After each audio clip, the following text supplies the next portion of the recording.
Bonjour, bonsoir, ça dépend de l'heure à laquelle vous nous suivez.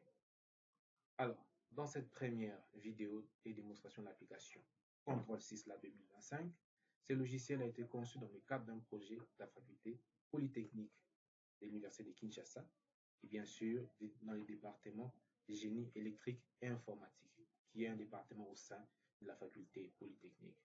Je me nomme l'étudiant Gédéon Hervé Kishi, futur ingénieur civil de cette même faculté.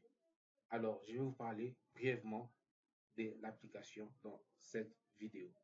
Alors, l'objectif simple de notre application, c'est de fournir aux étudiants, aux enseignants, ainsi qu'aux ingénieurs, une plateforme interactive pour analyser, pour simuler et concevoir des lois de commande des systèmes dynamiques.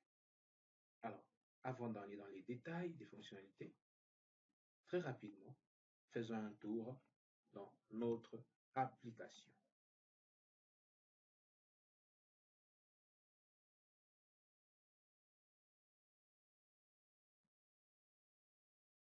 Notre application qui est en train de charger. Alors, vous voyez notre application interactive. Cette application, elle est divisée ou elle est organisée en trois grandes zones principales. Alors, tout d'abord, et très rapidement, nous allons faire un tour sur la barre du haut. La barre du haut, et l'application est organisée en trois grandes zones, comme on vous a dit, et elle contient un menu classique. Nous avons ici les fichiers. Dans les fichiers où nous pouvons voir les onglets nouveaux, ouvrir, enregistrer, sous, voir les fichiers récents, ouvrir le dossier du projet.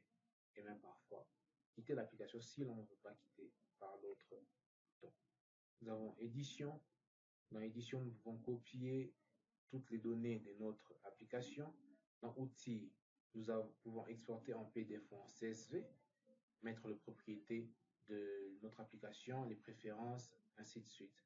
Dans Aide aussi, nous avons des petites théories et on nous a mis dans l'application pour avoir juste, je peux dire, qui nous met de l'eau dans la bouche, comprendre ce que nous voulons faire. Et nous avons, à part ça, nous avons aussi le menu à propos. Alors, à part ça, à notre gauche, nous avons l'espace des menus. Il contient les différents modules de traitement. Alors, chaque bouton correspond à une fonctionnalité spécifique.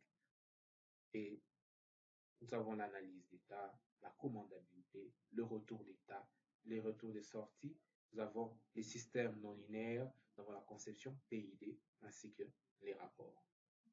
Et de notre côté, du côté droit, nous voyons bien que nous avons notre espace de travail, notre zone de traitement, nous avons notre espace de travail. Et en bas, vous remarquerez que nous avons l'édition d'application, nous sommes encore à notre première version, nous sommes le module actif, et nous avons quelques raccourcis. Les raccourcis comme CTRL-N, CTRL-O, CTRL-S, CTRL-L pour changer de langue.